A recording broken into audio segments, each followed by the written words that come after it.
Bienvenido a Narrador de Sueños. Relatos para dormir entre dioses, imperios y leyendas. El agua ya no es una amenaza lejana. El Atlántico ha roto la barrera de la cubierta y ahora lame los tobillos de los pasajeros. El líquido se filtra por las rendijas, frío y denso, subiendo con una lentitud implacable. Un oficial intenta avanzar, pero sus pies resbalan sobre la madera empapada. El barco comienza a inclinarse hacia proa. Los pasajeros dan un paso atrás, pero el ángulo del suelo los obliga a buscar apoyo. No hay gritos todavía, solo el sonido del agua golpeando el metal. El aire se vuelve pesado, cargado con el olor a salitre y combustible. La estructura del navío gime bajo la presión. El oficial levanta la mano, intentando dar una orden, pero el viento arrastra sus palabras. El agua sigue subiendo, cubriendo los zapatos, envolviendo las piernas en una corriente helada que no retrocede. La inclinación aumenta, obligando a todos a inclinarse hacia atrás. Cada segundo, el nivel del mar gana terreno sobre la cubierta. La inmovilidad ha terminado. El hundimiento ha comenzado. La inclinación del barco alcanza un ángulo imposible. Los muebles, antes fijos en los salones, comienzan a deslizarse con una fuerza imparable. Mesas y sillas chocan contra las paredes laterales con un estruendo sordo que retumba en toda la estructura. El metal cruje bajo el peso del desplazamiento. En la cubierta, la gravedad se convierte en el enemigo principal. Los pasajeros se lanzan hacia las barandillas, buscando un punto de anclaje. Sus dedos, entumecidos por el contacto con el metal helado, se tensan hasta que la piel se vuelve blanca por la presión. Los nudillos resaltan, rígidos, mientras el cuerpo de cada persona se balancea peligrosamente sobre el vacío. La cubierta se inclina más, obligando a todos a estirar los brazos al límite. Un oficial intenta avanzar hacia el puente, pero sus pies pierden contacto con el suelo. Se aferra a un poste de hierro, sintiendo cómo el barco se sacude bajo sus pies. Los gritos se mezclan con el estrépito de los objetos que siguen cayendo. Nadie puede soltarse. La lucha por la estabilidad se convierte en una batalla contra la inercia del acero. Cada segundo, el ángulo se vuelve más pronunciado, arrastrando todo lo que no está sujeto hacia la oscuridad del abismo que aguarda abajo. En medio del caos, la música persiste. Los músicos mantienen el ritmo, con los arcos moviéndose sobre las cuerdas, intentando ignorar la inclinación del suelo. Sus pies se clavan en la madera para no resbalar. El oficial observa la escena, con la mandíbula apretada, mientras el agua golpea el casco con una cadencia rítmica. De repente, el barco da una sacudida violenta hacia babor. El violinista pierde el equilibrio. El instrumento se desliza de sus manos, golpea la cubierta con un sonido seco y se parte en dos. La melodía se corta en seco. El silencio cae sobre la cubierta como una losa de plomo. Ya no hay gritos, solo el siseo del viento entre los cables y el chapoteo del agua que sube. Los pasajeros se quedan inmóviles, con los ojos fijos en el vacío, procesando la ausencia repentina de sonido. El silencio es más pesado que el estrépito anterior. Es un vacío absoluto que se extiende por toda la cubierta. Cada persona respira con dificultad, escuchando el latido de su propio corazón en la inmensidad de la noche. La popa del barco comienza a elevarse. El acero se desplaza hacia las estrellas, desafiando la gravedad. Los pies de quienes permanecen en cubierta pierden el contacto con la madera, obligándolos a trepar por las barandillas hacia la parte más alta. El movimiento es lento, una ascensión forzada por el peso del agua que inunda las entrañas del buque. Arriba, las lámparas eléctricas parpadean. El filamento de cada bombilla vibra, emitiendo un zumbido eléctrico que lucha contra la inminencia del vacío. La luz se debilita, se vuelve amarillenta y luego recupera un brillo intenso antes de fallar. Un destello final ilumina los rostros. Entonces, la corriente se corta.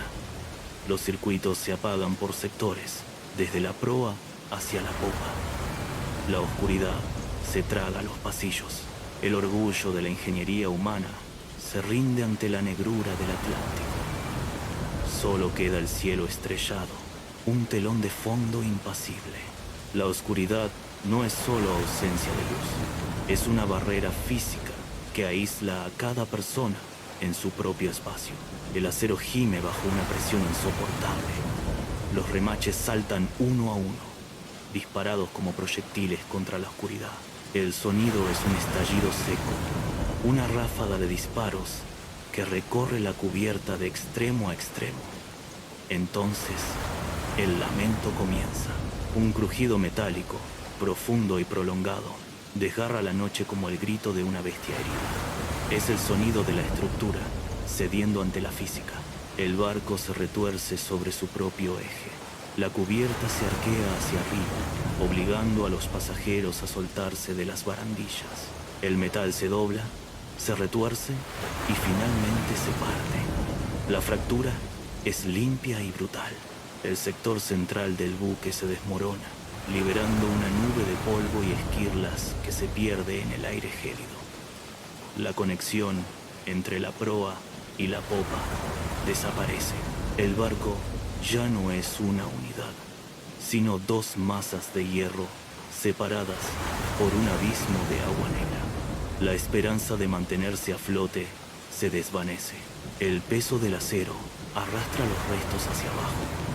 La estructura, antes invencible, ahora yace dividida, entregada a la fuerza del Atlántico.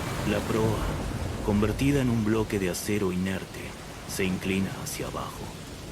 Su peso rompe la resistencia del agua y se sumerge, arrastrando consigo kilómetros de cables, tuberías y toneladas de metal. El océano se abre para recibirla, engullendo el casco con una voracidad mecánica. Mientras tanto, la popa queda aislada.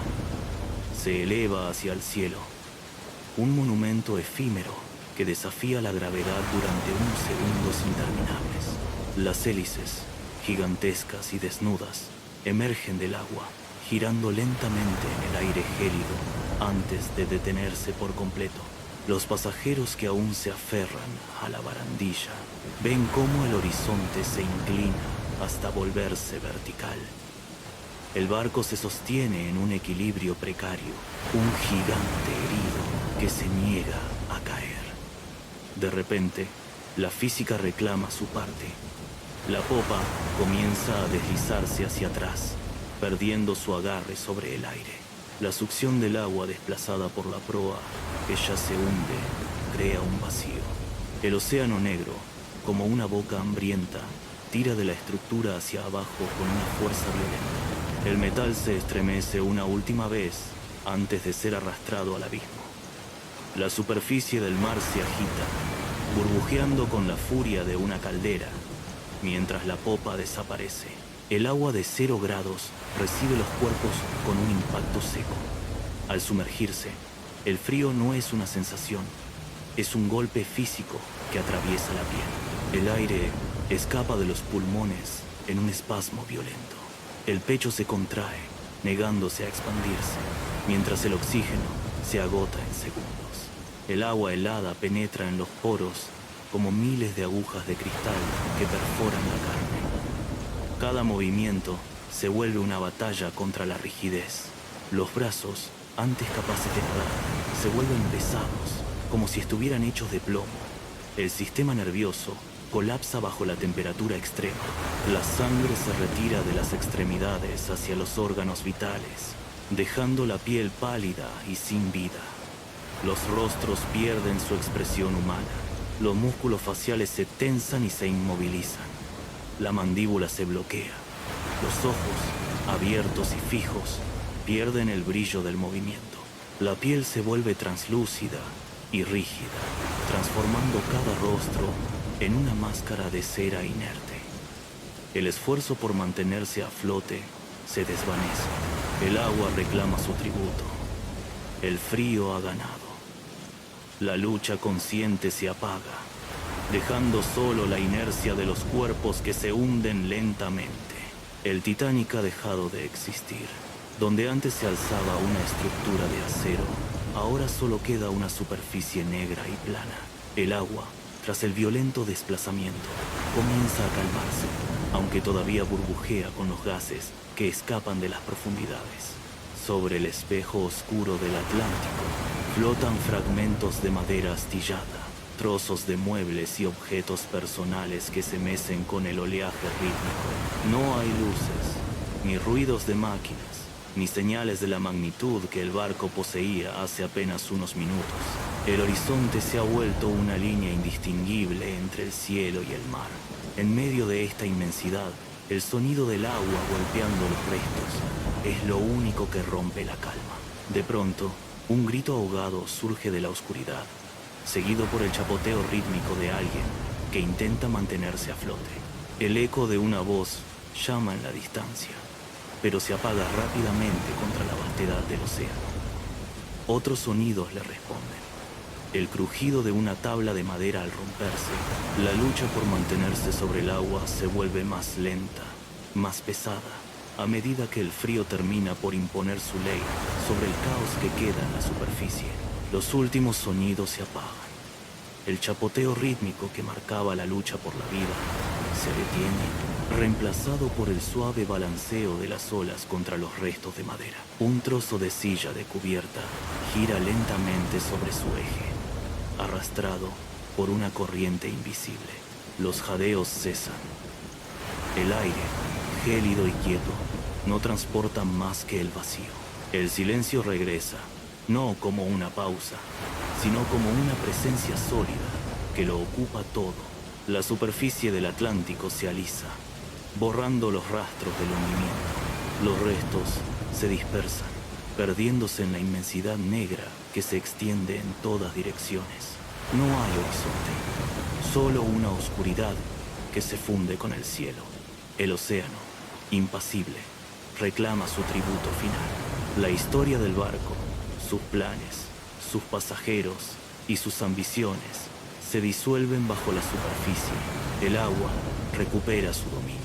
Una extensión infinita de frío y profundidad que no deja rastro de lo que ocurrió. La inmensidad devora el último eco. La noche se cierra sobre el lugar, absoluta, definitiva y eterna.